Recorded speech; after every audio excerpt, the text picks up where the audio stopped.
여러분들이 이 엘리베이터 자판을 보시면서 특별한 특징을 발견할 수 있나요? 병원에서 흔히 볼 수 있는 엘리베이터 자판인데요. 4층이 없습니다. 3층에서 5층으로 바로 넘어가죠. 그 이유는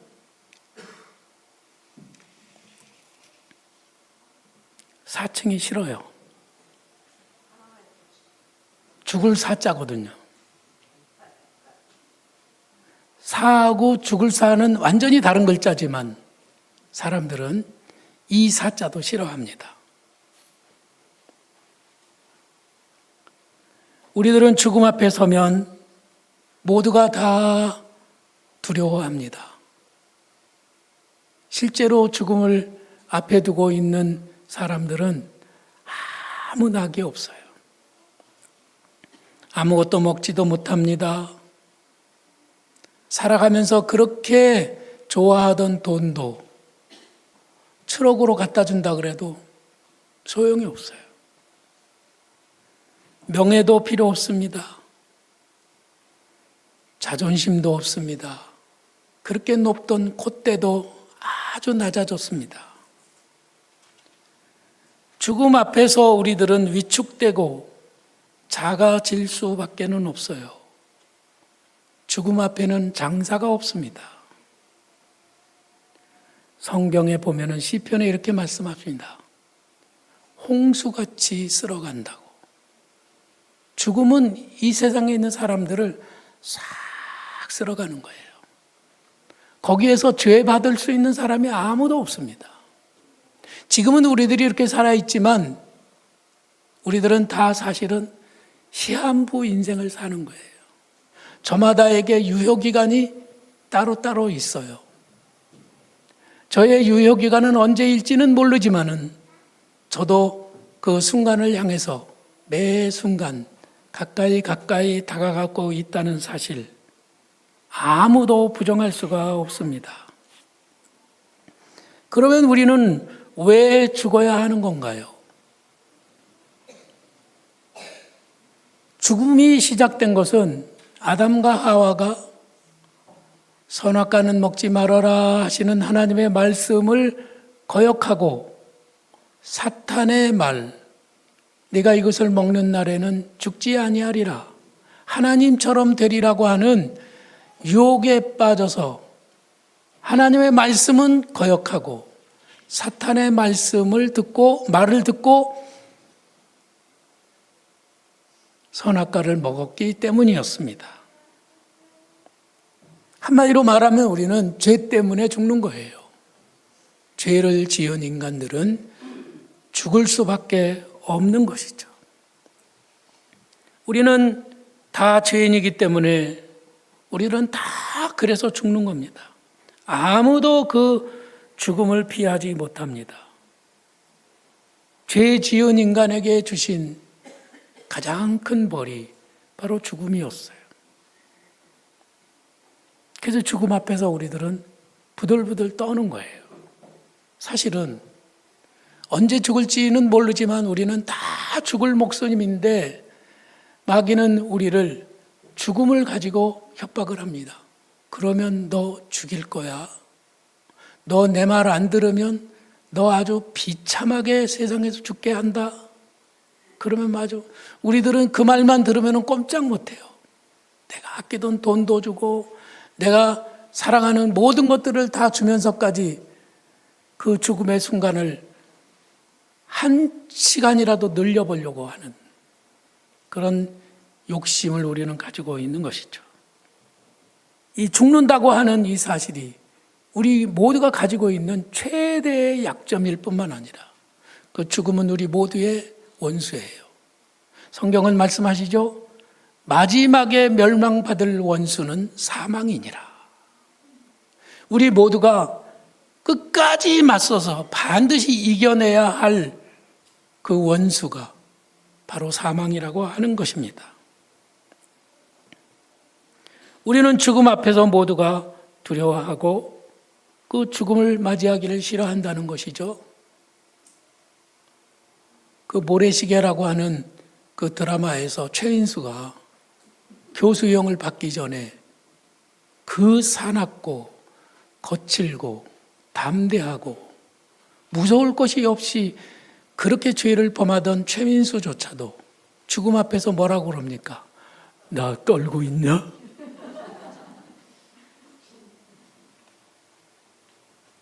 그래서 하나님은 죽음 앞에서 부들부들 떠는 인간들을 보시면서 너무너무 안쓰러워하시고 불쌍하셨어요. 그래서 인간을 이 죽음의 권세 아래에서 해방시키고 인간에게 꼭 주고 싶은 선물이 있었습니다. 그 선물은 뭐냐 하면 다른 게 아니라 영생이었어요. 하나님은 우리 모두에게 영생을 선물로 주고 싶으신 거예요. 어떻게 하면 우리들은 영생을 얻을 수 있을까요? 자, 여러분들이 잘 아는 요한복음 3장 16절을 우리 다 같이 한번 외워볼까요? 주일학교만 한번 해볼까요? 주일학교 어린이들 있는데 어디 있어요? 다 시작. 하나님이 세상을 이처럼 사랑하사 독생자를 주셨으니 이는 저를 믿는 자마다 멸망하지 않고 영생을 얻게 하려 하심이라. 외우려니까 잘 못 외우나 봐. 노래로 해야 되려나 봐. 하나님이 세상을 이처럼 사랑하사 독생자를 주셨으니 누구든지 저를 믿으면 멸망하지 않고 영생을 얻으리로다. 요한복음 3장 16절. 너무너무 잘했어요. 오늘 주일학교 아이들이 있기 때문에 제가 이런 꼼수를 썼는데도 잘 안 넘어가네. 그냥 가만히 있네요. 누구든지 예수님을 믿으면 멸망하지 않고 영생을 얻게 된다. 이 말씀은 어떤 말씀이냐면은 하나님은 이 모든 사람들에게 이 영생이라는 선물을 주고 싶은 거예요. 더 많은 사람들이 이 영생을 얻기를 원하시는 거예요. 그런데 이 조건이 딱 하나가 있어요. 어려운 조건일까요? 쉬운 조건일까요? 영생은 엄청난 선물인데 이 엄청난 선물을 받을 사람들에게 좀 값을 크게 매겨가지고 너 영생 받으려면은 100억을 내놔야 돼. 뭐 이렇게 할 것 같지만 하나님은 그렇지 않아요. 우리를 너무나 사랑하시기 때문에 더 많은 사람들이 더 쉽게 이 영생을 선물로 받기를 원하시는 거예요. 근데 다만 한 가지 조건이 뭐냐면 예수님을 믿는 거예요. 예수님이 나의 죄를 위하여 십자가에 달려 죽으심으로 나는 죄 용서를 받았습니다 라고 하는 이 믿음. 이 믿음을 갖는 사람에게는 요 영생을 선물로 주시기로 약속하셨다는 말씀입니다. 이것이 엄청난 은혜죠. 예수님을 믿으면 우리에게 영생을 선물로 주신다는 거예요. 그런데 이 영생이라고 하는 생명은 우리들이 지금 이 세상에서 살고 있는 지금의 이 생명과는 같은 것일까요? 다른 것일까요? 지금 여러분들 영생하시나요? 지금 여러분들은 다 어떻게 된다고요? 죽는다고요. 여러분들이 지금 살아가는 이 생명은 언젠가는 끝이 나는 생명이에요. 근데 하나님이 우리에게 주시고자 하는 것은 죽는 생명이 아닌 영생하는 생명을 주시기를 원하는 거예요. 생명을 한 번 더 주시는 겁니다. 또 하나의 생명을 주신다는 말씀이에요. 우리들이 슈퍼마켓에 가면 이런 거 있죠. 1+1. 하나 사면 하나 더 드립니다. 저희들은 그거 보면은 막 안 사도 될 거를 막 사버리잖아요. 덤으로 준다고 하면은 막 너무 좋아하잖아요. 그런데 하나님이 우리에게 주시는 이 덤으로 주시는 생명은 지금 우리가 살아가고 있는 이 생명보다 훨씬 더 좋은 거예요. 우리는 그것을 받아야 한다는 것이죠. 첫 번째 생명, 우리가 지금 받아서 살고 있는 이 첫 번째 생명은 죄로 얼룩져졌습니다. 이번 생은 우리는 망한 거예요. 이번 생은 참 우리들이 별로 그렇게 자랑스럽지를 못해요. 그런데 두 번째 주시는 생명은 죽지 않는 생명을 우리에게 주신다는 거죠. 성경은 이렇게 표현했어요.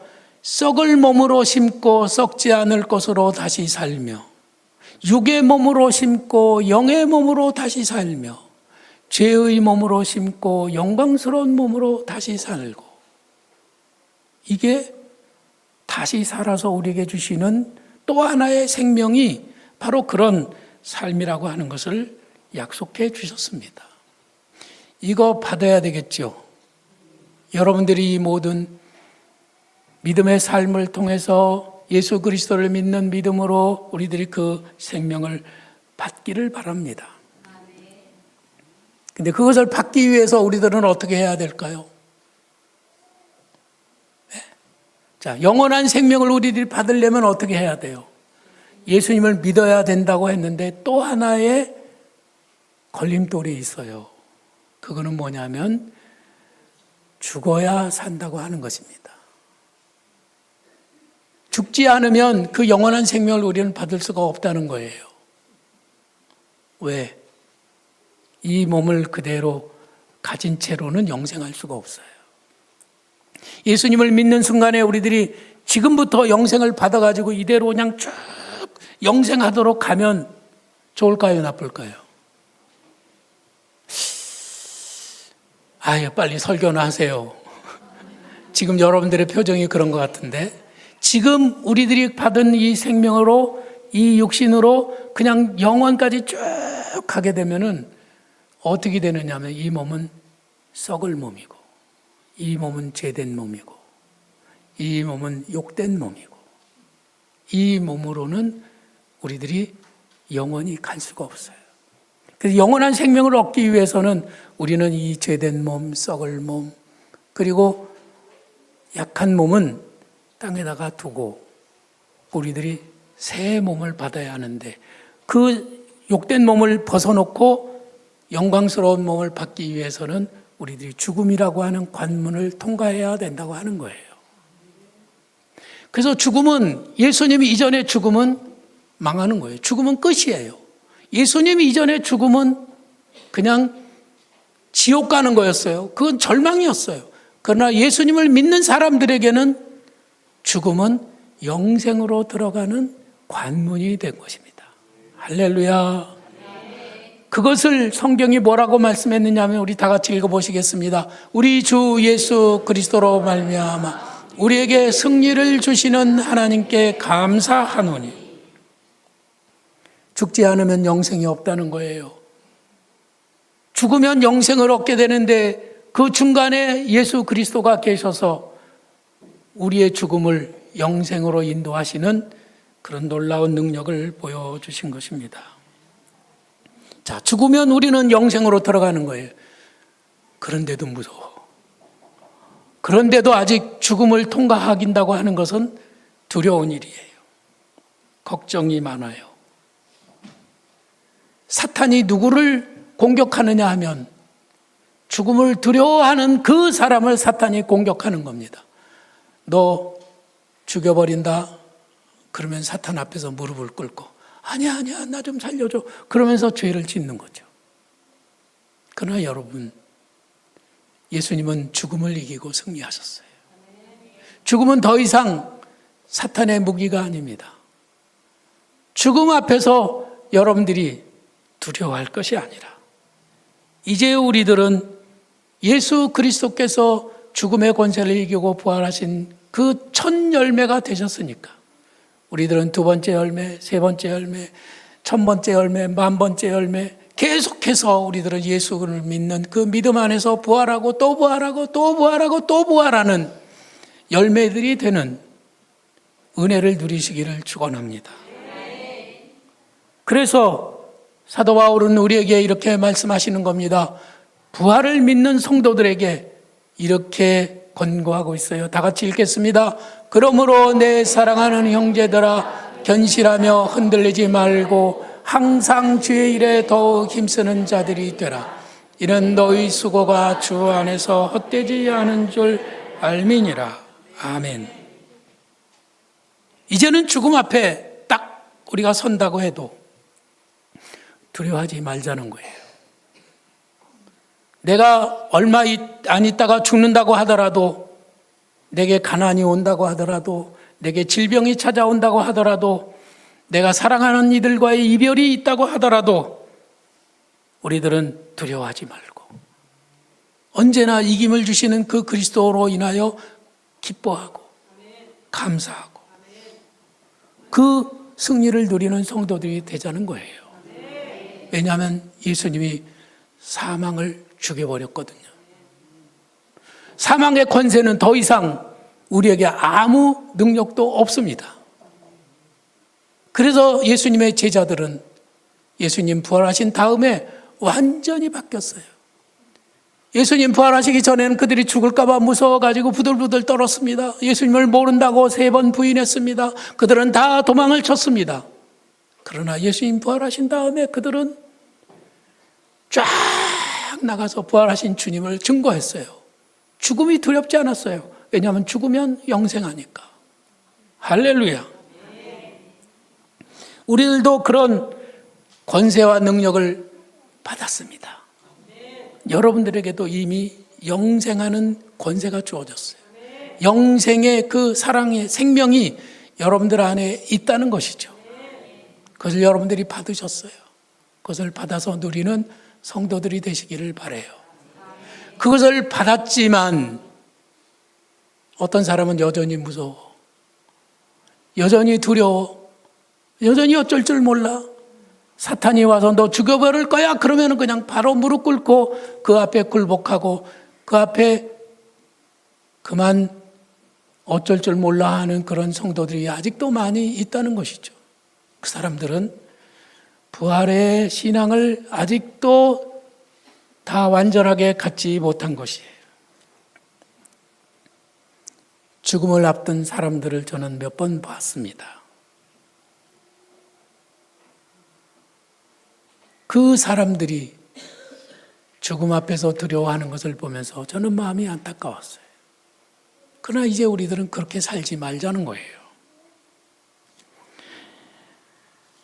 제2차 세계대전 때 군목으로 출전했다가 독일군에게 붙잡혀서 포로 수용소에 들어갔던 제임스 맥도날드 목사가 간증을 했습니다. 그는 포로 생활이 길어지면서 너무 힘들었어요. 다른 군인들도 너무너무 힘들었습니다. 하루 이틀, 한 달, 두 달, 1년, 2년. 이 전쟁이 계속되면서 포로 생활을 할 때 그들은 억압을 받았습니다. 매를 맞았습니다. 굶주렸습니다. 밤에 잠을 재우지 않았어요. 얼마나 힘들었든지 그들은 사는 것보다 죽는 것이 쉽다고 생각을 했습니다. 그래서 그들은 자기를 스스로 자해하기도 했습니다. 그리고 그들은 도망을 하다가 벌을 받는 일들이 비일비재하게 일어났습니다. 또 수용소 안에서 조금이라도 덜 고생하려고 남의 것을 훔치는 사람들도 있었고, 그리고 서로 싸우는 일들이 빈번하게 일어났습니다. 어느 날 포로병 중에 한 사람이 부서진 라디오를 어떻게 고쳐가지고 방송을 듣기 시작을 했어요. 어느 날 그 새벽에 그 친구가 이 맥도날드 목사를 찾아와서 귀에다 대고 속삭였습니다. 목사님, 연합군이 노르망디 상륙작전에서 성공했답니다.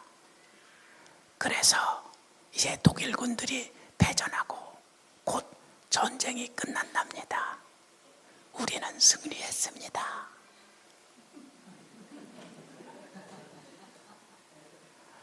그 말이 속삭이는 말이었지만 그 말이 이 목사님에게 얼마나 큰 힘을 주었던지, 그 소문은 그 포로 수용소 안에 있는 모든 사람들에게 다 전해졌어요. 우리는 승리했대. 독일군은 이제 곧 무너질 거야. 그 소식이 쫙 전해지고 난 다음에 사람들의 표정이 완전히 달라졌어요.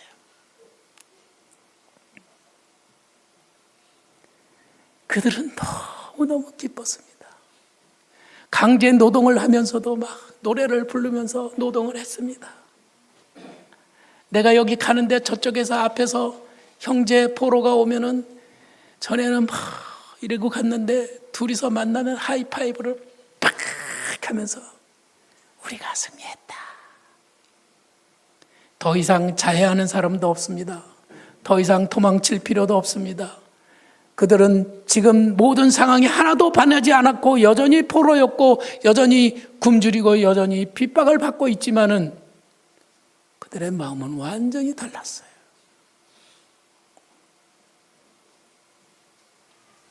바로 그거예요. 그들은 억압된 상황 속에서도 이미 자유를 누리고 있었어요. 승리하였다는 그 사실이 그들에게 희망이 되었던 것입니다. 예수님께서 사망 권세를 이기시고 부활하셨다는 이 소식이 우리들에게 그런 삶의 변화를 주어야 당연한 것이죠. 그러면 우선적으로 우리들은 기뻐해야 돼요. 감사해야 돼요. 얼굴 표정이 달라져야 돼요. 이것이 우리들의 변화된 모습으로 나타나야 한다는 것이죠. 사랑하는 성도 여러분, 여러분은 임종을 맞이할 때 어떤 모습이기를 원하십니까? 저는 죽음이라고 하는 존재는 결코 만만한 존재가 아니라는 것을 분명히 보았습니다. 우리 장모님 98세로 돌아가실 때 그분이 얼마나 힘들어 하시는지, 우리가 밖에 나갔다 오면 그분이 혼자서 거동하기는 힘들지만 자녀들 앞에서 자기의 모습을 흉악하게 보여드리기 싫어서 기어서 화장실에 가셨습니다. 기어서 화장실에는 갔지만 그 자변기에 앉기는 너무 힘겨웠어요. 그래서 실세를 했습니다. 그것이 너무 부끄러우신 거예요. 기어서 화장실에 가실 만큼도 이제는 기운이 딸려서 결국은 요양원에 가셨지만 그분이 죽음을 기다리는 모습은 너무나 그 가족으로서 지켜보기에 안타까웠습니다. 그분이 말씀하셨어요. 인호가 나 좀 살려라. 근데 우리들이 어떻게 살려요? 살릴 수가 없잖아요. 성도들은 말합니다. 목사님, 그럴 때 병문안을 가면 뭐라고 말을 해야 돼요? 할 말이 없어요. 해줄 수 있는 말이 없는 거예요. 그런데 그 죽음을 앞둔 우리들의 삶의 기본 바탕에는 무엇이 깔려 있느냐면 죽음은 무서운 거야. 죽으면 끝나는 거요. 죽음은 아무도 도울 수가 없는 거야. 라고 하는 그런 생각이 바탕에 깔려 있는 거죠. 그래서 저는 요즘에 이런 생각을 해요. 나는 죽을 때는 웃어야지.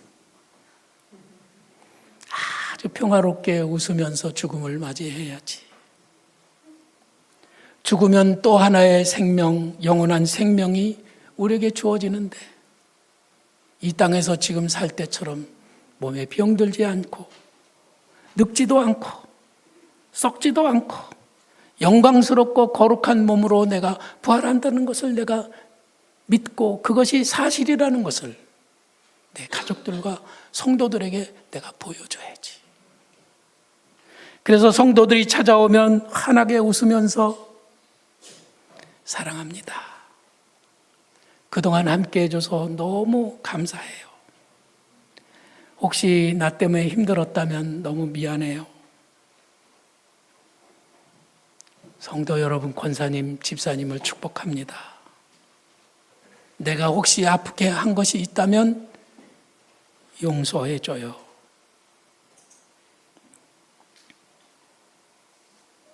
저는 그렇게 하고 싶어요. 그래서 여러분들한테 선포하는 거예요. 제가 만일 마지막 임종을 맞이하는 것을 여러분들이 본다면 진짜 그렇게 하는지 한번 보세요. 그랬다가 막 힘들어하고 막 이렇게 얼굴을 찡그리고 그러면 여러분들이 저를 꼬집어 주세요. 목사님, 웃는다고 그랬잖아요. 천국에 소망 있는 목사님이 그러시면 됩니까? 여러분 옆에 있는 분들과 함께 약속해 주세요. 나도 임종을 맞이할 때는 웃을 거예요. 한번 약속해 보세요.